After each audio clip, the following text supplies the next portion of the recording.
Pare. Não role a tela. Fique exatamente onde você está. Essa sensação de que suas orações estão batendo no teto e voltando vazias. Esse cansaço que não tem nome e que nenhuma noite de sono resolve. É exatamente o sinal de que o céu está tentando falar com você de uma nova maneira. Você não caiu aqui por acaso. O que você fez hoje, uma palavra, um pensamento, uma busca silenciosa, abriu uma exceção no reino espiritual. Há uma palavra específica, endereçada à sua exaustão. E ela começa agora. Eu sei que você está cansado, mas preciso que você entenda de que cansaço estamos falando. Não é o cansaço do trabalho duro, do corpo que serviu e que repousa. É o cansaço da alma que não desliga. O corpo deita, mas a alma continua em estado de alerta, como um sentinela que não pode abandonar o posto. Você não descansa mais, você apenas pausa a exaustão por algumas horas.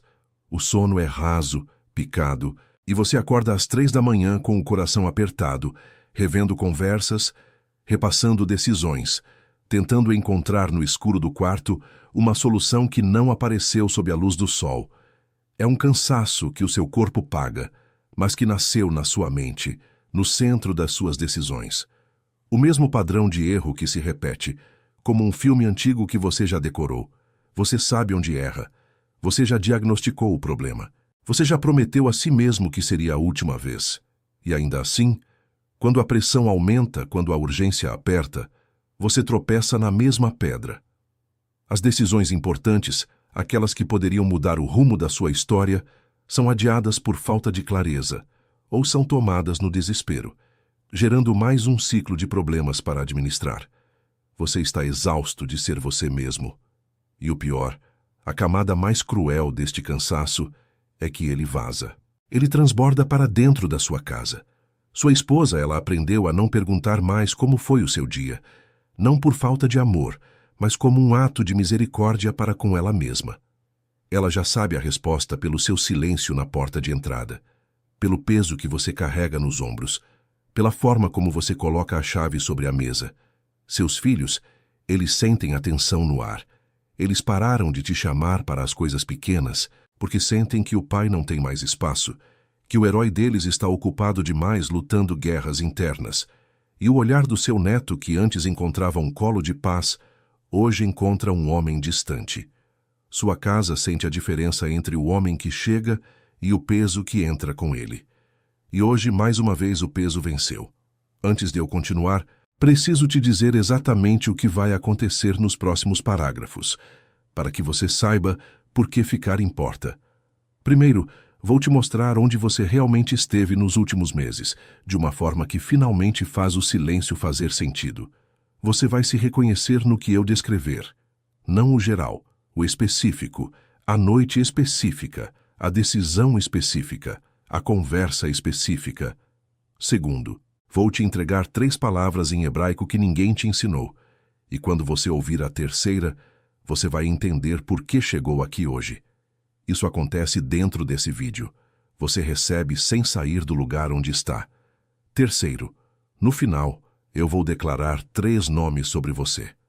Não uma bênção genérica, uma comissão específica, com os nomes que foram registrados sobre você antes de você saber que estavam sendo registrados. Eu não prometo que isso muda sua vida até amanhã de manhã. Prometo que, se você ficar comigo até o fim, você sai daqui sabendo de algo que não sabia antes, com algo específico na mão, e com algo declarado sobre você que permanece depois que o vídeo terminar. Se você sair no meio, você sai sem o selamento. Fique até o fim. O que você está vivendo é como uma semente plantada no inverno.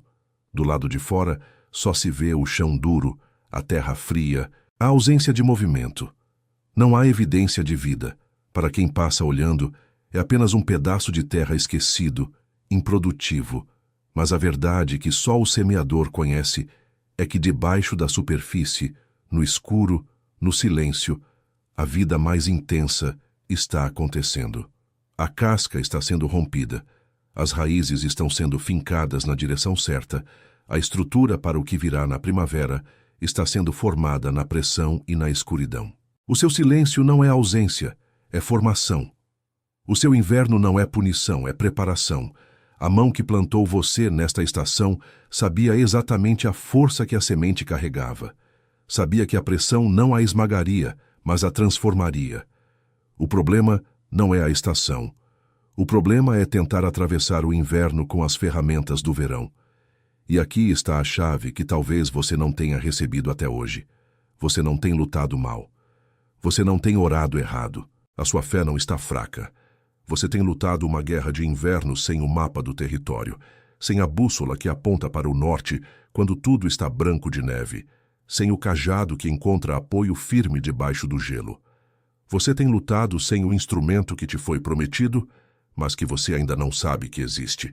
Se algo do que eu disse até aqui ressoou no seu espírito, se você se reconheceu neste retrato falado da sua alma, eu preciso que você faça algo. Não para mim, para você. Escreva nos comentários, estou aqui. Que este não seja um comentário, mas um decreto, um ato de posicionamento. A sua forma de dizer para o céu e para a terra, eu ainda estou no meu posto, eu não abandonei a muralha. Escreva, estou aqui e permaneça. E sobre exatamente isso, sobre as noites em que a alma não aquieta mesmo quando o corpo está parado, sobre as decisões que você tomou no desespero, porque esperar custou mais do que aguentar, sobre chegar em casa sem descarregar o peso que o mundo colocou em cima de você. Há algo que Salomão, o homem que pediu a Deus um instrumento antes de pedir qualquer outra coisa, deixou registrado. Eu vou te mostrar mais adiante. Guarda no fundo da cabeça. Guarda a palavra código. Volto nisso quando o momento certo chegar. Mas o que acontece com uma semente que ninguém plantou, ninguém rega, e que mesmo assim insiste em crescer?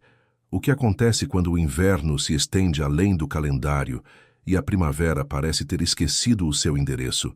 A resposta para isso vai mudar a forma como você enxerga a próxima manhã. Fique comigo.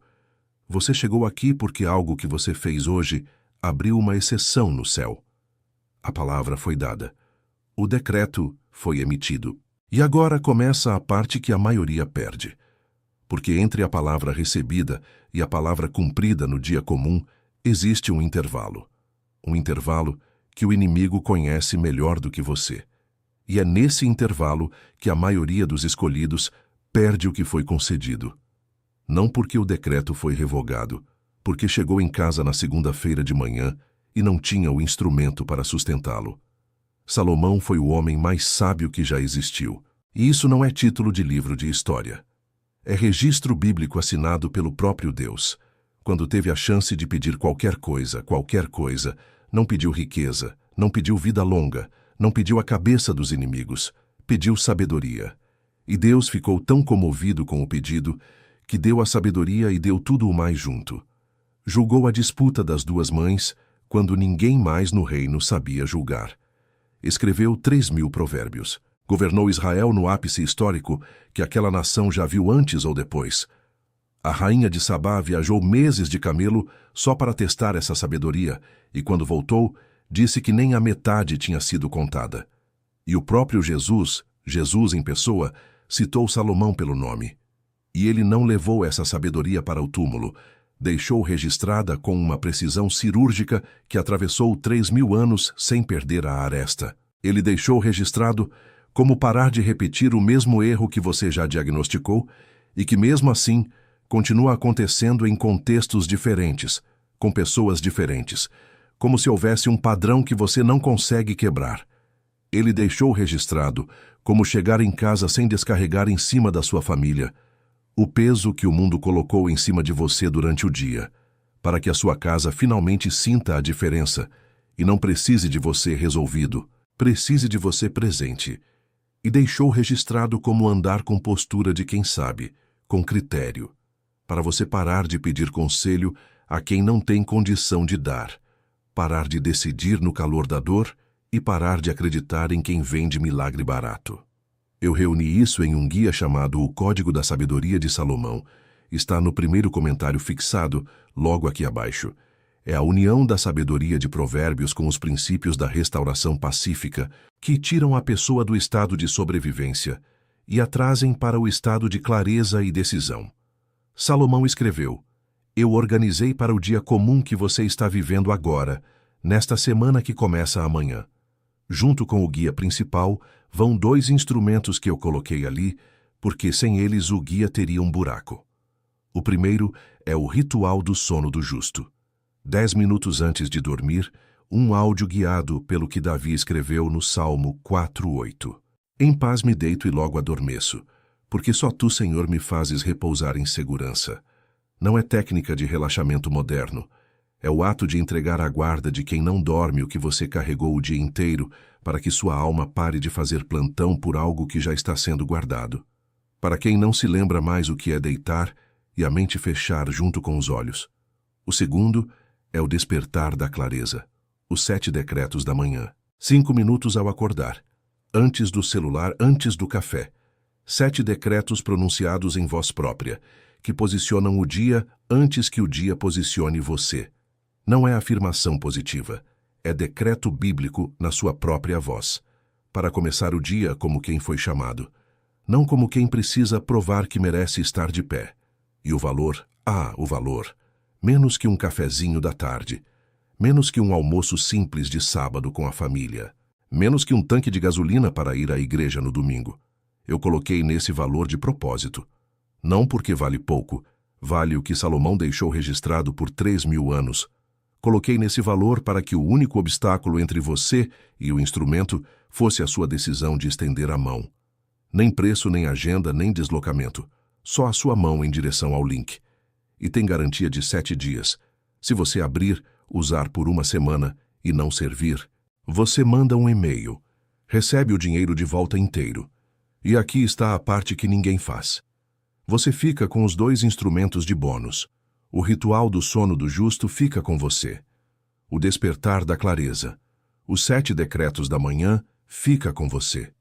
Mesmo depois do reembolso. Isso não é concessão generosa. É o reconhecimento de que o risco de testar não pode ser seu. O risco é nosso. O único risco que sobra para você é o de não testar. E o risco de não testar é o risco de sair daqui com o decreto aberto no céu e perdê-lo na segunda-feira de manhã por falta de instrumento. A próxima noite em que você vai deitar a cabeça no travesseiro com a alma ainda em alerta, não está há meses. É hoje, talvez daqui a 3 horas. A próxima manhã em que você vai acordar pensando nas contas, nas batalhas, no que ainda não resolveu, começando o dia em desvantagem, é amanhã.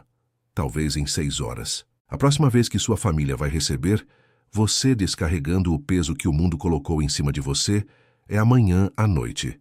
Cada noite, sem o ritual do sono do justo, é uma noite que seu corpo vai pagar.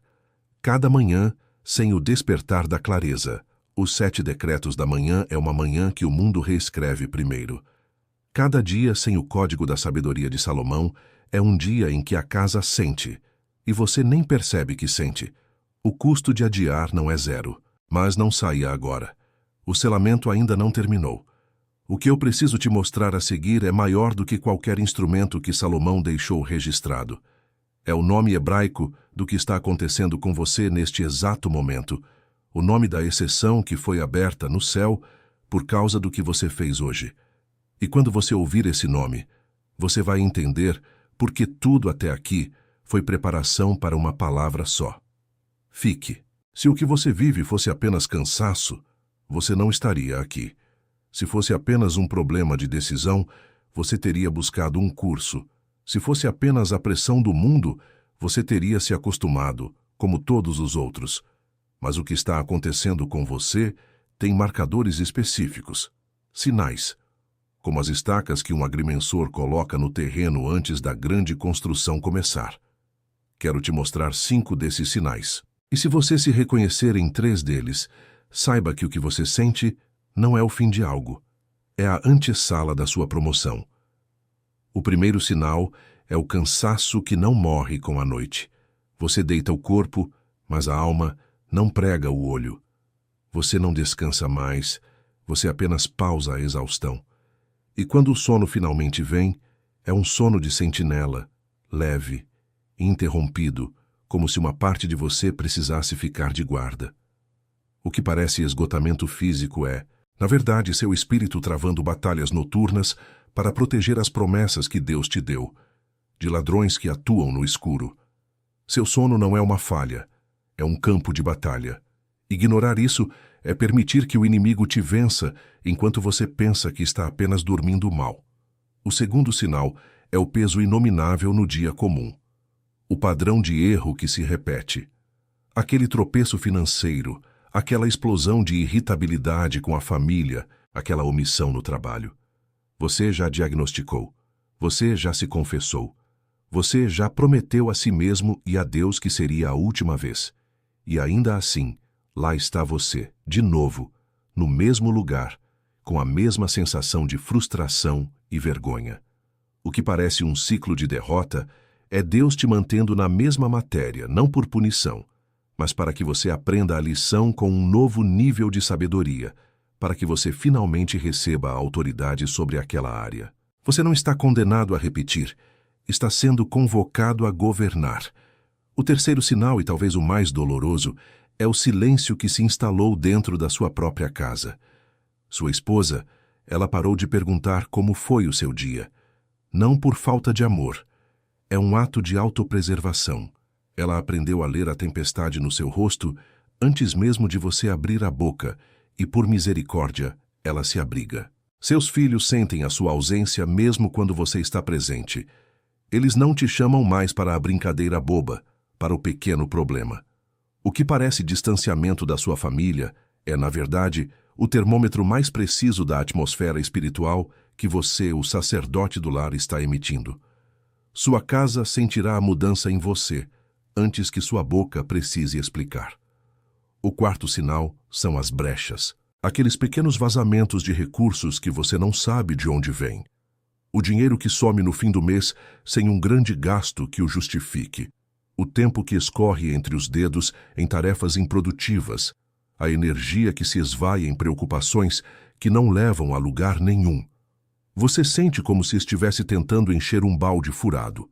O que parece má gestão ou desorganização é, na verdade, o inimigo explorando rachaduras na sua muralha espiritual, drenando seus suprimentos para que você chegue exausto e sem munição à batalha principal. O quinto e último sinal é que a sua oração virou um relatório. Você não conversa mais com Deus, você entrega um boletim de ocorrências. É uma lista de problemas, um memorial de perdas, um pedido de socorro de quem já não espera ser ouvido. O silêncio do outro lado foi tão longo que você parou de esperar uma resposta. O que parece o fim da sua fé é, na verdade, o esvaziamento completo do seu repertório humano. É o ponto zero. É o momento em que você finalmente para de falar e abre o único espaço em que Deus pode, finalmente, começar a falar. Se você se reconheceu aqui, se esse peso que você carrega sem ter a quem entregar foi nomeado, faça algo agora. Escreva nos comentários: eu carrego o que ninguém mais carrega. Que seja um ato de fé, não uma confissão de fraqueza, mas uma declaração de força. A força de quem foi escolhido para carregar o que outros não aguentariam. Escreva, e com isso, assuma o seu posto.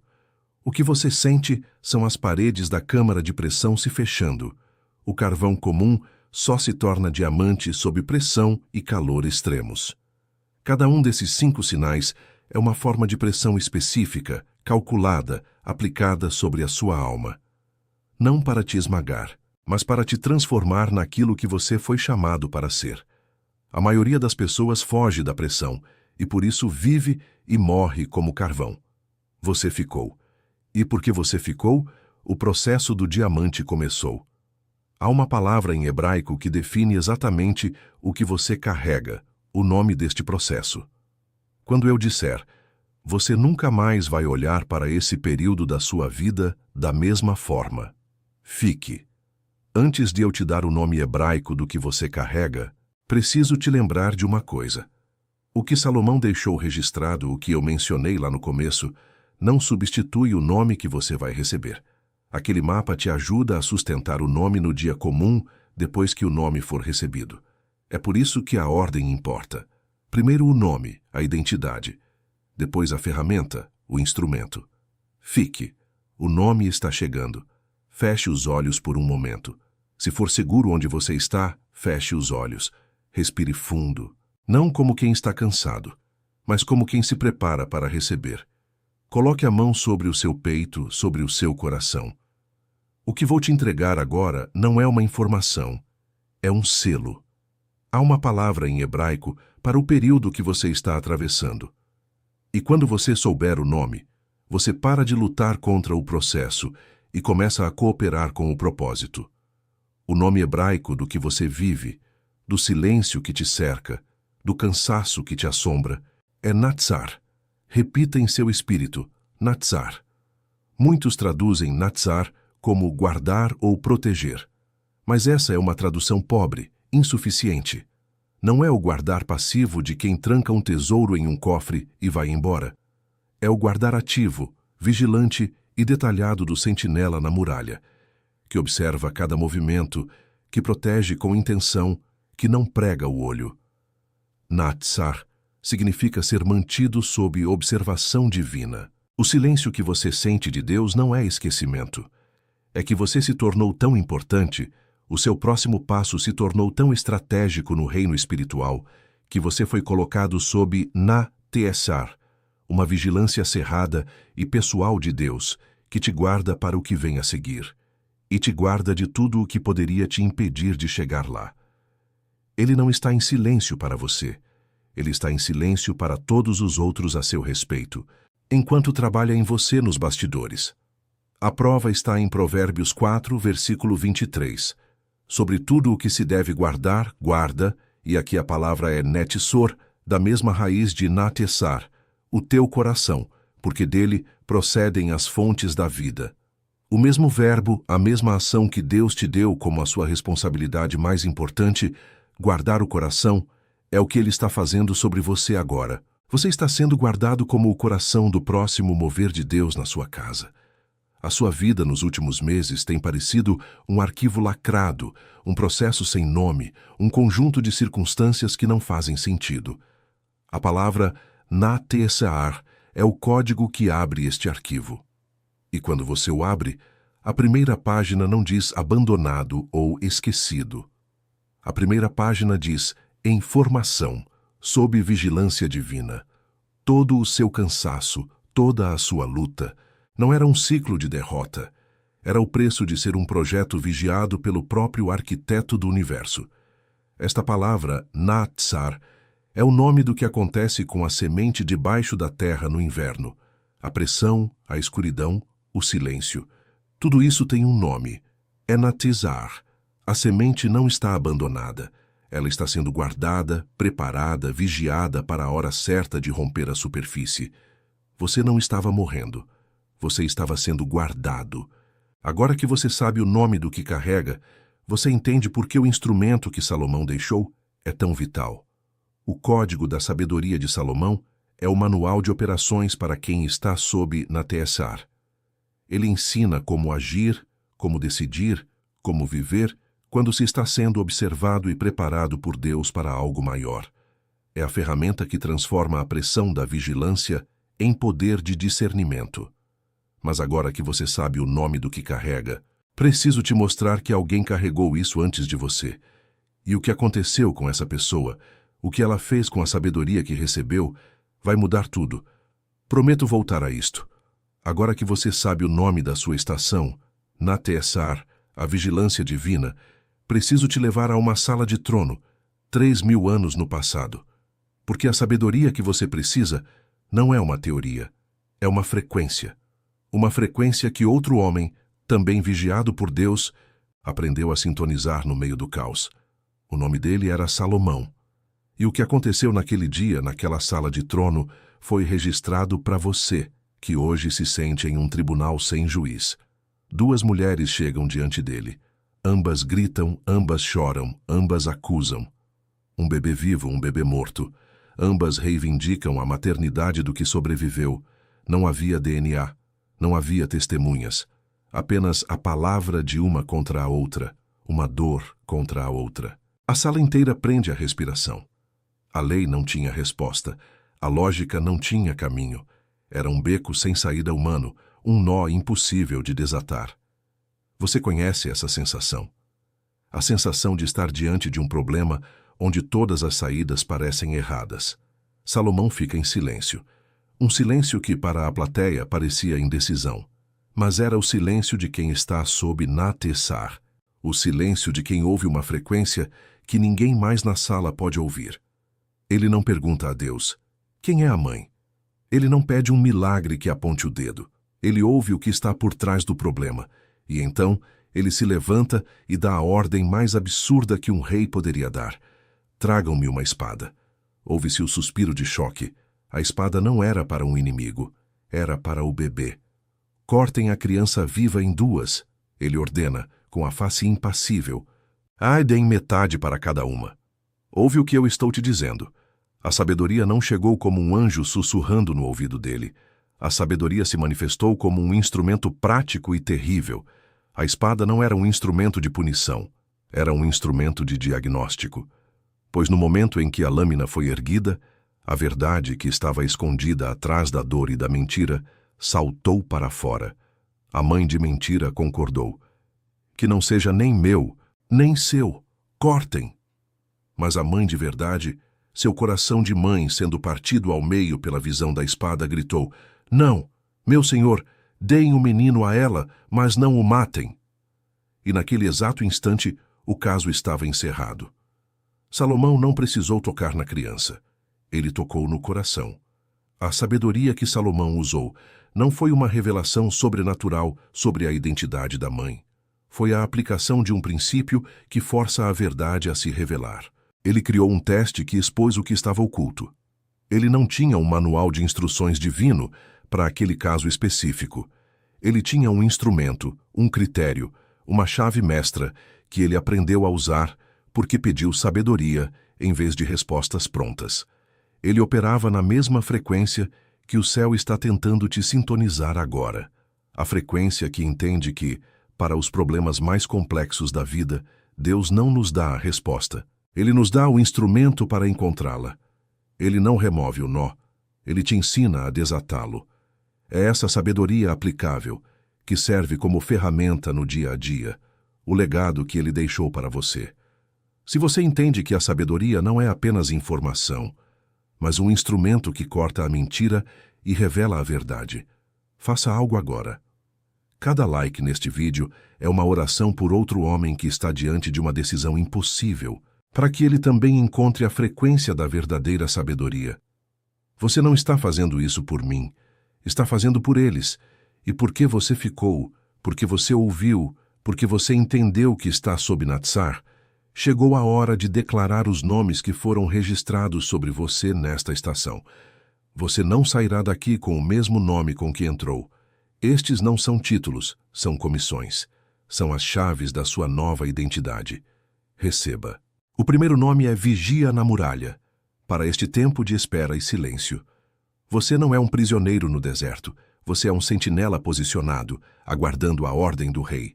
Sua função é observar e perseverar no posto que lhe foi confiado, pois o que você guarda é mais valioso do que imagina. O segundo nome é Mestre de Chaves, porque a sabedoria que você está recebendo te dará chaves para destrancar situações que antes pareciam becos sem saída. Situações no seu trabalho, nas suas finanças. E principalmente, a primeira porta que você vai abrir será a do coração da sua própria casa, que hoje espera por você. O terceiro e último nome, o nome do seu destino, é Arquiteto da Paz. Sua vocação final não é a guerra, mas a construção. Você está sendo treinado neste tempo de pressão para se tornar o homem que não apenas encontra a paz, mas a projeta, a constrói e a estabelece no seu lar, nas suas decisões e no seu legado para as próximas gerações. Mas há algo que o inimigo não quer que você saiba sobre esses três nomes, porque quando você souber, ele perde a principal arma que tem usado contra você. Fique, porque a próxima palavra é a que desarma o adversário. O que eu te dei foi um mapa de identidade. Agora, eu preciso te dar o mapa de batalha, porque o inimigo não te ataca onde você é fraco. Ele te ataca onde você foi ungido. Ele não teme o homem que você é hoje. Ele teme o arquiteto da paz que você está se tornando. E ele usa 3 táticas, sempre as mesmas, para sabotar a construção antes que a fundação seque. Conheça as táticas e receba as armas. A primeira tática é a erosão pela comparação. Ele vai abrir a sua tela e te mostrar o palco dos outros, a promoção do seu colega, o ministério do seu amigo, a família aparentemente perfeita do seu vizinho. E ele vai sussurrar no seu ouvido a mentira mais antiga. Seu tempo já passou. Você ficou para trás. Deus está fazendo com eles o que ele esqueceu de fazer com você. E o seu coração, cansado pelo inverno do Natessar, começa a acreditar que a sua semente é a única que não vai brotar. A arma contra isso é o decreto da singularidade. É você se levantar no meio do seu quarto, com a conta para pagar na mão e a voz do inimigo na orelha, e declarar em voz alta: meu tempo está nas mãos de Deus. Minha trajetória é única e não se compara. Eu não opero no calendário da terra, mas no cronômetro do céu. Você para de falar o que sente e começa a decretar o que Deus já disse. A sua voz é a arma que cala a comparação. A segunda tática é a erosão pela percepção. Ele pega o silêncio de Deus, o silêncio do Natsar, e o traduz para você como rejeição. Ele te lembra do erro antigo, da falha que ninguém mais sabe, e sussurra. É por isso que ele está em silêncio. Você não é digno. O seu pecado foi grande demais. Ele te faz sentir como um órfão espiritual, olhando de longe para a casa do Pai, convencido de que a porta está trancada para você. É a tática que te faz repetir os mesmos erros, porque um órfão não tem herança para defender. A sua arma contra isso é a memória do altar. Em algum momento da sua vida, em algum lugar, Deus foi inequivocamente real para você. Um livramento, uma palavra, uma presença inegável. Esse momento é o seu altar. Quando a dúvida vier, você não discute com ela. Você fecha os olhos e retorna mentalmente para aquele altar. Você se ancora naquela certeza, não na dúvida presente. A memória de um único encontro verdadeiro com Deus é suficiente para anular 1000 noites de silêncio mentiroso. A terceira tática, a mais perigosa, é a erosão pela persistência. Ele intensifica a pressão, o cansaço, a dor, justamente quando a virada está a um passo de distância. Ele joga todo o peso do mundo sobre você no último quilômetro da maratona, porque ele sabe que a maioria dos escolhidos desiste a 24 horas do milagre. Ele não precisa te derrotar. Ele só precisa te convencer a parar de lutar, um dia antes da sua vitória chegar. A arma para isso é a resistência do último segundo. É quando a sua alma gritar, eu não aguento mais, você responder em espírito, então ficarei de pé sem aguentar. É o voto de permanecer por mais um dia, apenas mais um. Não é sobre ter força, é sobre se recusar a cair. É a teimosia santa de quem sabe que o amanhecer só chega para quem sobrevive a noite inteira. É a arma que te mantém de pé quando tudo ao seu redor pede para você deitar e morrer. Se você entende que esta batalha é real e que você não foi chamado para lutar desarmado, preciso que você se posicione. Inscrever-se neste canal não é sobre me seguir. É sobre dizer ao céu, eu estou na fileira. Estou presente para o treinamento. Pode mandar a próxima instrução. É um ato de posicionamento espiritual. Faça isso agora, como um soldado que assume seu lugar na formação. Agora que você sabe com o que está lidando e com o que pode lutar, há uma oração que precisa ser feita. Não por mim, por você. E eu vou conduzi-la. Ela não pede nada. Ela declara tudo. Fique. A comissão está prestes a ser selada em fogo. Feche os olhos agora. Se for seguro onde você está, feche os olhos. Coloque as duas mãos sobre o seu peito, uma sobre a outra. Respire fundo, não como quem está cansado, mas como quem se prepara para receber o selo de uma promessa irrevogável. O ar que você puxa agora não é apenas oxigênio, é a permissão que você se dá para ouvir o que vem a seguir. Pai, em nome de Jesus, eu estou aqui, cansado. O Senhor vê o cansaço do meu corpo, que não encontra mais repouso no sono. O Senhor vê o cansaço das minhas decisões, a exaustão de repetir os mesmos erros que eu já conheço de cor.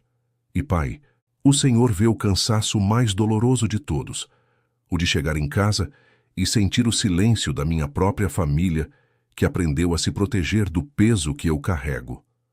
Eu confesso este cansaço triplo diante de ti, mas nesta noite eu declaro: mesmo cansado, eu permaneço no meu posto.